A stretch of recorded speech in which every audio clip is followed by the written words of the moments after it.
嫡姐要嫁给将军之子，嫡母却让我给姐夫做妾，我苦苦哀求能不能不嫁。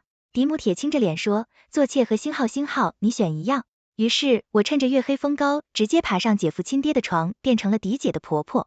弃如我的嫡姐柳如烟嫁给了风神俊秀的将军嫡子父亲，而我这个卑微庶女柳如雪，为了和嫡姐继续相亲相爱，索性嫁给了权势滔天的将军。于是我和嫡姐从姊妹变成了婆媳。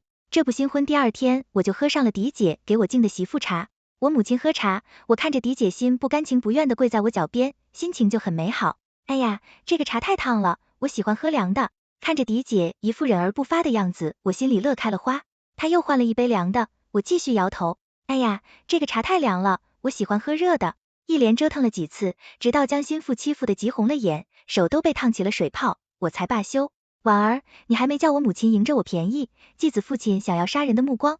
我嗓音犹如蜜糖。跪在我面前的是嫡姐的夫君，谁能想到他人皮之下住着条狗。嫡姐和他正义亲时，他无意间瞥见了美貌的我，心生恶念，想要霸占我做妾不成，竟然倒打一耙，说我妄图攀龙附凤勾引他。我只是卑微庶女，差点被嫡母打死。病弱的姨娘为救我一命，只好悬梁自尽，才换来父亲心生怜悯，网开一面饶了我。于是我勾引了他丧妻多年的父亲，成了他的继母。今天是我给人做母亲的第一天，却在继子父亲那儿坐了会冷板凳。于是我泪结于银的望向我的夫君，夫君儿子是不是讨厌我？要不我还是自请下堂吧。我深知我美貌的脸就是最大的杀气。果不其然，夫君开始斥责父亲不孝，将他责骂了一顿，可他还是一言不发。就在夫君要上家法，拿起鞭子抽他时，我挡在了父亲身前。夫君算了，不要因为切伤了和气。我看到父亲惊讶了一眼，他以为我恨毒了他所做的这一切都是为了折辱他，可我只是红了眼眶，清明嘴唇撇过了头，送走了因前朝有事而盛怒的夫君。我弯腰扶起父亲衣袖之下，容易相交。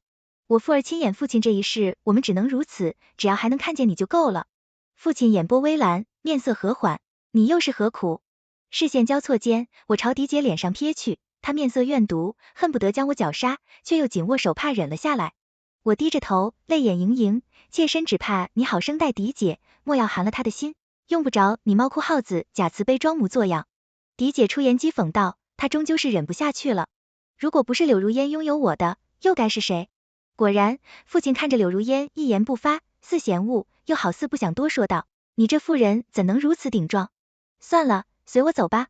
我看着嫡姐不甘心被父亲拖拽离去，心下痛快抚了抚云鬓上冰冷的珠翠道，也该回门看看母亲了。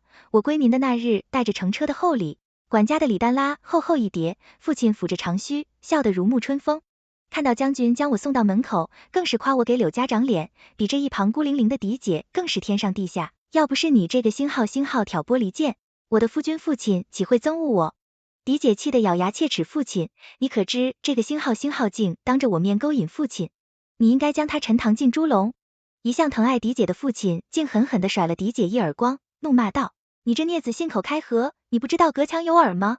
竟然构陷你妹妹，难怪如此无用。嫡母看着自己的心肝被打，立马护在了身侧，冷冽的目光似乎要将我千刀万剐，而我只是笑笑。毕竟对于精心钻研的父亲来说，最有用的女儿才最受宠。无论嫡庶，他曾经喜爱的妾室都可以拱手送给有凌月嗜好的上峰玩乐致死，更何况是一个生不出嫡子的夫人。但我也知父亲最是多疑，比起好用的棋子，他更喜欢的听话的傀儡。于是我俯身叩首，撞死挨妾父亲容禀女儿绝无勾引理解夫君的想法，我愿毁容以正清白。是啊，美人无罪，怀璧其罪。一个拥有美貌却性格懦弱的庶女，和一个嚣张跋扈却不被夫君喜爱的嫡女，聪明的人都知道怎么选。父亲把我扶起，假惺惺的安慰道，我儿竟如此胆小，何须自毁容貌，你和燕儿都是父亲的骄傲。是啊，我和嫡姐都只是他成功路上的垫脚石，父亲精于算计，在他心中，无论嫡庶，皆是用来攀附权贵的工具。嫡姐无法被夫君喜爱，就是无用。我暗示父亲嫡姐失宠是因为不够貌美，父亲又正值壮年，嫡姐当下最重要的就是顾重，既然迟早都要有阴阳，不如安排自己人。屋内的寂静让人牙沉胆寒。果不其然，回去的路上，嫡姐的车上就被父亲塞了2名美貌非常的婢女，迎着嫡母的妒恨和柳如烟通红的眼。我笑了，我回来就是为了给你们添堵的。不仅如此，我这个孝顺女儿还特意送了父亲一位扬州瘦马去书房红袖添香，嫡母责骂我不知廉耻，居然往自己父亲床上送人。我则暗讽道，世人都夸母亲贤惠，想必母亲也想给我和嫡姐添个弟弟吧。毕竟我可不是锦上添花的善人，而是落井下石的小人，谁将我喂鱼肉，我便将谁开膛破肚，这样的好日子才刚开始。我给父亲房里塞了2位美貌婢女的事，一夜之间就传遍了府邸。那夜红烛摇曳，听说嫡姐一夜未睡，花瓶都打碎了，好几个侍女给我描述的活灵活现，逗得我前俯后仰未出嫁前，嫡母告诉我让我做妾都是抬举了我。于是那夜一抹白绫生生在我面前勒死了姨娘，对外只是说姨娘教子无方，无颜见人自尽了。死讯传来，父亲只道真娘可惜了她。可惜什么？不过是失去了一个漂亮的玩物罢了。我告诉自己多难也要活。于是在那个雨夜，我爬上了将军的床。我是妾身的庶女，可以星号，也可以不择手段，所以和与父亲一般大的男人睡觉，我不觉得丢人。将军看我的第一眼就惊为天人，只是行武之人粗鲁。那一夜我伤痕累累，将军本以为我星号仙，定会哭闹不休，谁想我金脸青目，将军威名妾身闺中就久闻，实属倾慕，非常能陪伴将军妾3生有幸。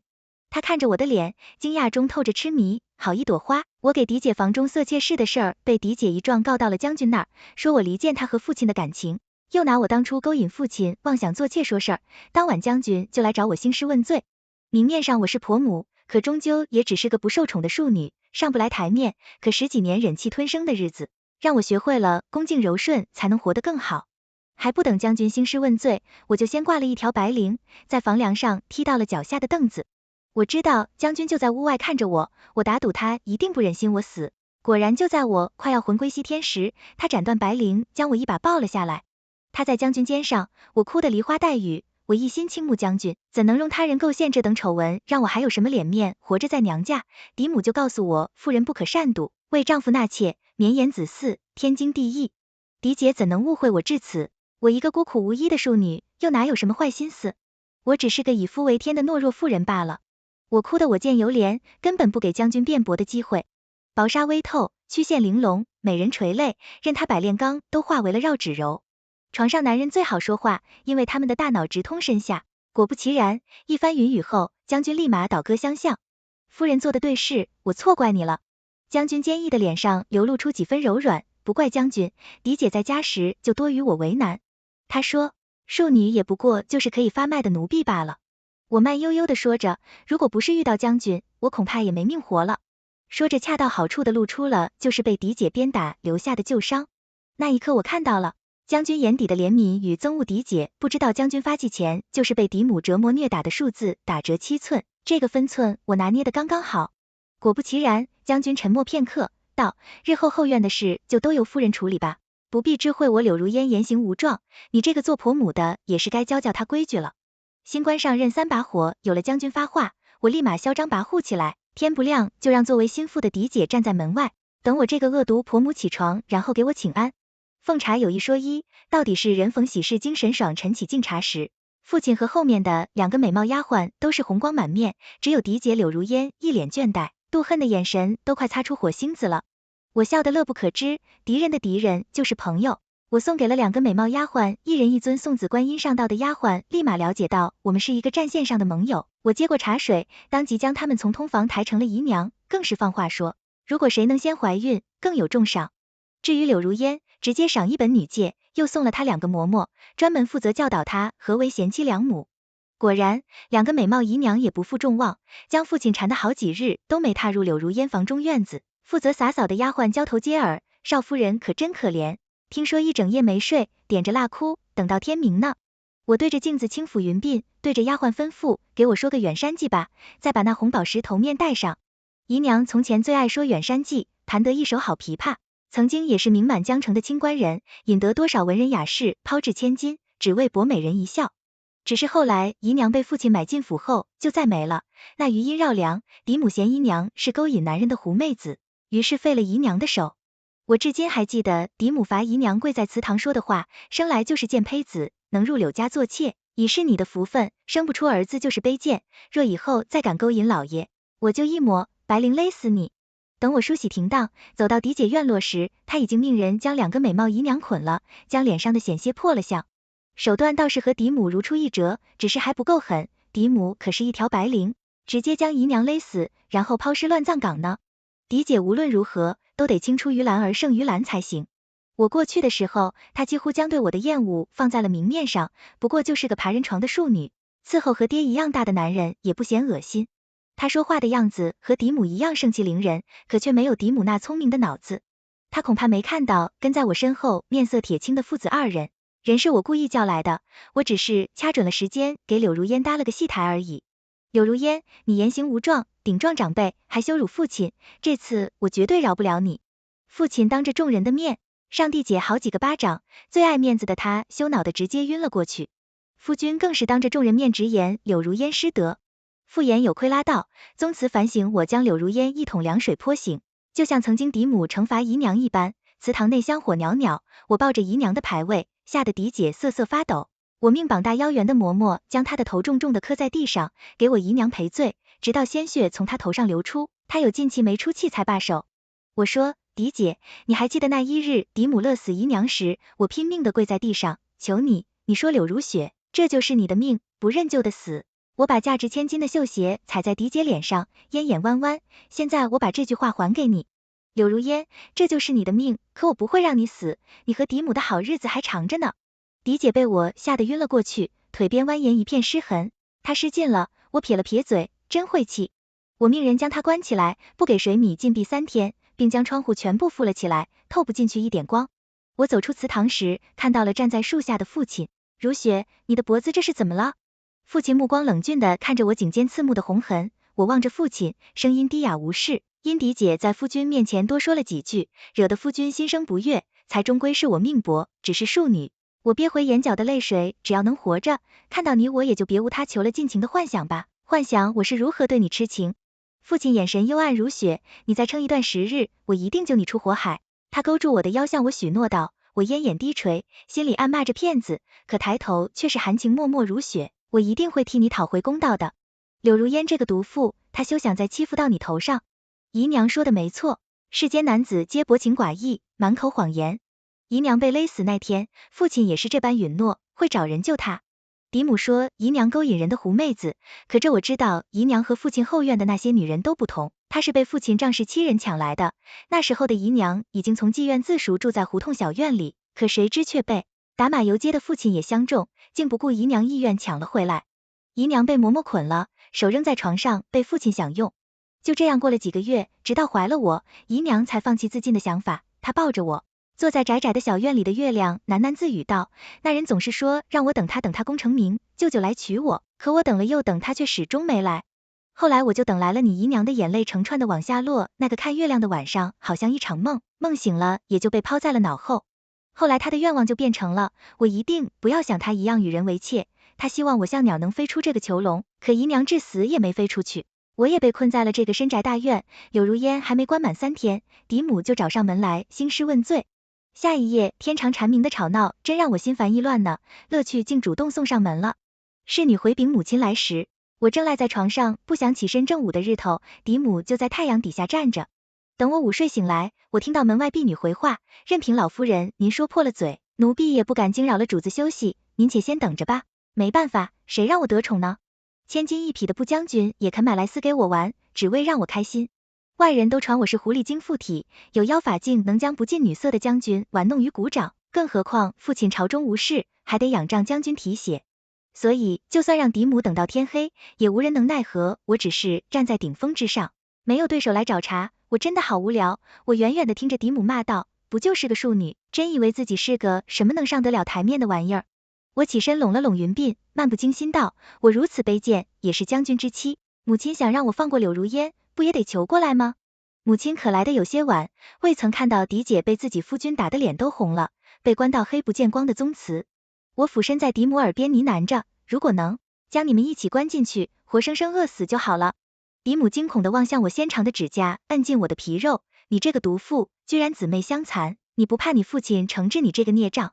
我嚣张地看向嫡母，母亲大可试试看，父亲会惩治谁？一个无宠的嫡女死了也就死了，父亲才不会在意，毕竟父亲马上可就要救过儿子了。嫡母的脸色喜怒难辨，我就该将你和那个星号一并送下黄泉作伴才是。你就不好奇那个星号的尸骨在何处吗？嫡母咬牙切齿道。他捏着我的脸，眼里闪着寒光，你舍得让他变成孤魂野鬼，尸骨无存吗？居然想着用姨娘的尸骨威胁我。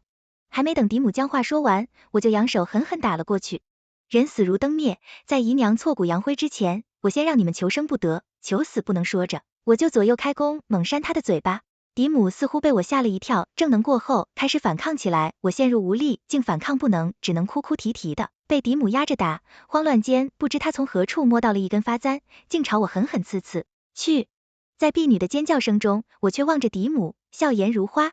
我小产了，尚未出世的孩子化为了一滩血水，无人知晓。我是故意的，怀孕是真，但不想生下他也是真。那究竟什么是假的呢？大概是我此刻的悲伤吧。无人知道。此刻我趴在男人怀里，兴奋的颤抖不已。夫人，我们还会有孩子的。男人嗓音嘶哑。我被嫡母压着打时，那根簪子扎进了我的小腹，虽然没伤及肺腑，却好巧不巧的害我失掉了腹中骨肉。我小声啜泣，如杜鹃起。这是我和夫君的第一个孩子，我竟没能留住我，早知嫡姐极恨我，却不成想嫡母竟不允这孩子降生。男人将我揽在怀里看着我，状若疯癫的抱着一团血渍的衣服。物有什么比较希望打碎生生变为悲痛，更让疼痛彻心扉呢？将军搂着我坐在床上，地下的嫡母被五花大绑，嫡姐磕破了头，也未曾唤来唤将军看他一眼。夫人，伤痛无感，感怀，夫人安心，我不会让我们的孩白死，即使我痛失孩，就一命抵一命吧。将军轻描淡写的交代了嫡母的结局，而无论是在场的父亲还是父亲，都一言不发。嫡姐面色惨白，来跪地西行到床前哀求道：“求您网开一面，饶母亲一命。”她真的不知道妹妹有孕在身的事儿，拉下去处置了吧？将军轻描淡写的一句话就夺去了一条人命。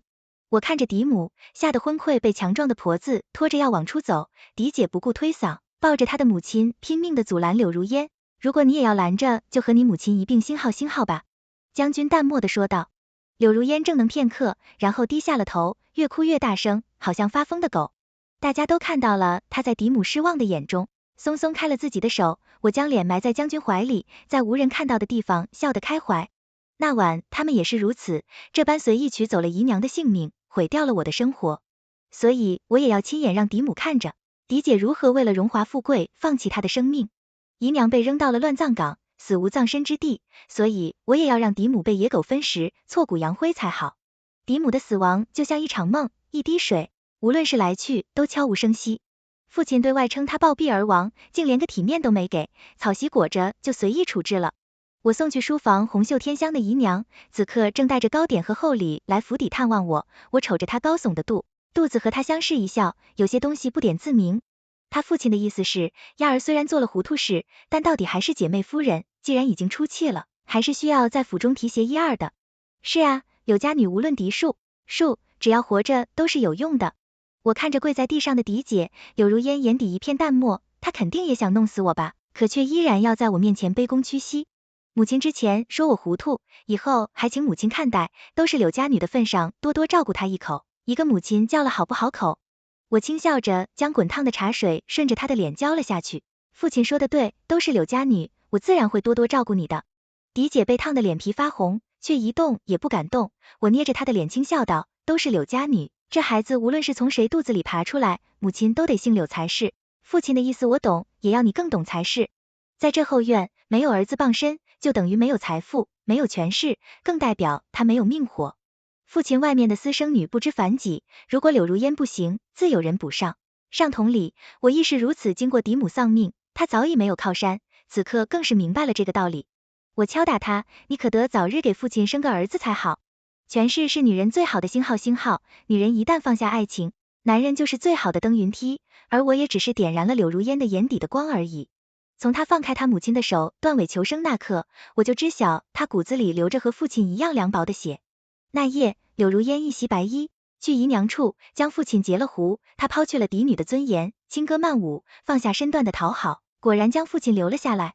只是父亲想的是他还是别人，我就不得而知了。毕竟我和他都是姐姐，那灯火迷离下侧脸也有5分相似。他又是一身白，一定能勾起父亲心里的许多往事吧。我看着夫君站在门外，听着屋内鼓瑟吹声，看着门缝内白衣女子妩媚的身姿，她的脸色铁青。不是想起了什么，竟没让小厮通传抬腿就走了。躲在狼烟后的我，烟眼弯弯，让这把火烧得更猛烈些吧。毕竟美人不仅是花，还可以是离间人心的刀，比如萧母。可是背逆人伦的大罪是夜我坐在榻上，夫君扼着我的脖子，将我按倒在纱帐里，他似是要掐死我，可对上我泪眼朦胧的眼，又将吻落在我的颊边。我闻到了他身上浓重的酒气，他用力地撕咬着我的脖颈肩膀，低声唤我念真，我却不躲反笑。我爬上将军床那晚也是这般光景，他按住我的挣扎的手，不顾我的哭喊，叫着我念真，可我不是你的念真啊，父老，你的念真早就魂归西天，变成一捧黄土了。他搂着我汗津津的身子低声道，夫人，我们再生个孩子吧。一个烟眼像你的女儿，我没有回应，我是不会给夫家传宗接代的，那天的流产也没有那么凑巧。早在我发现自己怀孕后，掐准了嫡母来的时间，我就给自己熬了一碗药，送走了那个无辜的孩子。以后我也不会再有孩子了，毕竟姨娘的仇还没报完呢。第二天，我咽炎倦怠，顶着青子的脖颈接了父亲和柳如烟的茶。我这个便宜儿子晨昏定省，对我这个比他还小的嫡母恭敬极了，毕竟一天只能见一次，赐平替哪有正主香呢？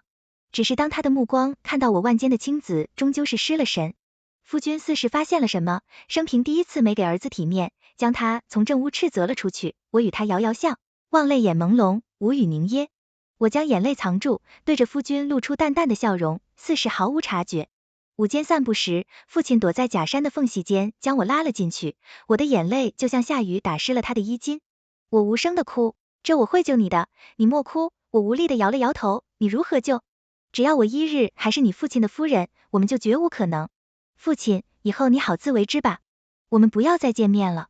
我将眼泪藏住，露出了凄绝哀婉的笑容，某种窒息在我和他之间蔓延良久。父亲的目光悠悠，为什么？什么你的男人就不能是我呢？也不是不能。我看着父亲烟也隐隐，除非你杀了他，取而代之。将军要上战场了，听说南边的山匪屡屡下山掠夺他，领了皇上的旨去剿匪，只是这次父亲竟也主动请缨，说是要替父亲分忧。我和嫡姐难得安稳，开始准备给外出远行的男人们准备行囊。一连几日脚不沾地的忙，却难得难到，挺着大肚子的姨娘前来拜访。我听姨娘言下之意是父亲病了还很严重，我不明白家有美妾，两个女儿又都嫁入高门，听说前日来还揽下了采购粮草自重的肥差，父亲又怎么可能会病？倒不应该躺在钱堆上笑吗？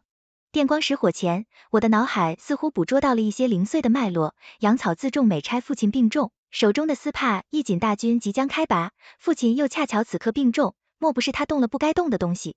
姨娘躲闪的视线更加坚定了我的猜测，我表面慌张，暗地里却笑开了花，真是瞌睡就给人送枕头，我正愁没地方拿这个老狐狸开刀呢。这不把饼就送到门口，大军开拔，粮草自重，却被老丈人贪了，购买的都是掺水造假的便宜货，父亲被凌迟千百次都不足平息众目。可柳家和傅家是姻亲，牵一发动全身唇亡齿寒的道理，3岁孩子都懂，可必须有个人出来承担已经。切可就在将军要拿父亲开刀时，跪在一旁求情的柳如烟却说自己已怀有身孕，你看天大地大都不如柳如烟肚子里傅家的后代。大军开拔，父子二人若有去无回，这肚子里可就是唯一的独苗。傅家宗族的长老第一个不干，拉扯间就将处置父亲这件事是搅了个稀碎。柳如烟被一堆丫鬟仆从前呼后拥的抬回了别院。我狐疑的盯着柳如烟的肚子，怎么就这样巧？父亲命悬一线，柳如烟就恰巧怀孕了，难不成这个孩子还真是就是英雄不成？一个诡异的念头从我的脑海中冒了出来。孩子的父亲是谁不重要，重要的是孩子的母亲是柳家女才是最重要的理解。柳如烟这胎颇为不安稳，我作为主母，自然不遑多让，尚要承担起照顾之责。更何况远在千里之外的父亲10天一复的家书里，殷切叮嘱我照顾柳如烟，他生怕我因为嫉妒要了这对母子的命。我撇撇嘴，真是自作多情。我认书信让火蛇舔舐成灰烬，随手就吩咐管家备好马车，我要去庙里求平安符。当然，柳如烟也要一起同去。听说那间寺庙求子非常灵验，前阵子父亲强就带着柳如烟拜了好几次香。一路上，我和柳如烟都相对无话，我还是更怀念从前那个嚣张跋扈欺压在我头上的柳如烟。她看我盯着她的肚子，更是惊惊战战，你慌什么？我还没残忍到要对婴儿下手，就算要下手，也轮不到我呀。跪在大殿里四下无人时，我悄悄对他说，你这胎定是儿子吧？我请了一尊观音像送给了柳如烟保平安，不为别的，只是因为我似乎发现了他的秘密。我虔诚叩首。谁能想到，这香火鼎盛的寺庙不仅能保平安，还能求女送子，秋日天长。我看着柳如烟汗如雨下的脸，轻笑道，如果这胎是女儿，那就再来一次求个儿子。我花重金随着观音像，还请了一位诵经的僧侣，替每日都做噩梦的柳如烟祈福，只盼你能平平安安生下这个孩子。我看着柳如烟和僧侣顾盼流转间，眼波相缠，轻声说道，我从秋日天长的9月等到落雪纷纷的12月，在血色消融的傍晚，终于等来了我风雪扑扑的继子和躺在马车里的夫君。听说夫君被贼人偷袭伤到了脊椎，可能后半辈子都只能躺着了。我顶着风雪将父子迎进了门，父亲拉着我的手，眼神肆无忌惮的在我脸上流连。我点着灯，看着我躺在床上口不能言的夫君，他瘦了，眼里却依然有着灼灼火光，无论是从前还是现在，他都一样的好看。姨娘果然没骗我。我摸着他的脸轻叹道，夫君，我给你讲个故事吧。很多年前有个举人，他穷困潦倒，却有宏图之志。他在秦楼楚馆遇到了一位年轻貌美的清官，两人一见钟情，私定终生。清官人将自己全部的钱财都赠予了那位举人，举人也许诺他日功成名就，定将身骑白马迎娶佳人，只是他忘了告诉那个清官人，他家中早有妻室和子女，也不过黄粱一梦露水情缘罢了。我将陪嫁的箱子打开，取出了姨娘生前爱不释手的琵琶垫，信手弹起了爱妾的小曲。我抱着琵琶笑道，后来那个清官官人被一位大人相中，强娶回了家。明黄的烛火中，我抱着姨娘的琵琶，一袭白衣副将军，我想带我姨娘问你一句，这么多年你为何没来？对了，忘记告诉你，我姨娘的闺名正是冯如珍。夫君呆住了，他挣扎着头上沁出一层薄汗。你是真娘的女儿，你竟是真娘的女儿。我放下琵琶，我应该叫你夫君还是父亲呢？毕竟姨娘和你分开时就怀了身孕呢。你竟是真娘？难道你是我的夫君？的声音越来越小，几乎听不见了。我笑着打算和夫君解释这个误会。姨娘入府时，孩子因为忧思过度已经流掉了，只是不知道夫君有没有命听到。到了，毕竟父亲给他下的汤药里可全是容易气急攻心的补药。在冬雪消融这日，我成了整个都城最年轻的寡妇。我可怜的夫君终究没有挺过那夜，我想了想，有钱有貌，还有个孝顺的继子，我可真可怜。我睡意朦胧间，父亲爬上我的床，压在我的身上。自从他父亲走后，他就有些按捺不住自己的心思。我推开他，一如往常的拒绝道，就算没了你父亲，我依然是你的母母。如雪，你最终还会是我的。只要柳如烟生下孩，届时父亲做了个手起刀落的表情，让我惊讶不已。我还是比不过狗，男人心狠手辣，我竟小看了父亲，原来早以为赢算计好了，去母留子，我都还没计划好他，就已经开始未雨绸缪了。我笑着打发走了。他挪开了屏风，露出了面色涨红的柳如烟。他脚步踉跄，想必也听到了结发夫君的惊天秘闻。他后退几步，惶惶不安地捂着肚子。我如果想要杀你，就不会让你听到了。我从来都不是什么好人，但还没下做到对孕妇下手的地步。你也看到了，我如今也是只个任人鱼肉的寡妇，我只能帮你到这里了，想活命就看你怎么做了。我压着柳如慌乱的手，轻轻抚耳说道，为了你肚子里的孩子，想想该怎么做。你最脆弱的时候，也是他最脆弱的时候。后女子本弱，为母则刚。这件事只能你自己来做，不要想着求父亲。如果父亲知道这孩子的生父属，恐怕到时候你们母子只能一起死。柳如烟面如死灰的坐在地上，脸色苍白。原来你一直都在看我们演戏。我拢了冷云鬓，笑得像偷腥的猫。你说什么呢？我怎么听不懂呢？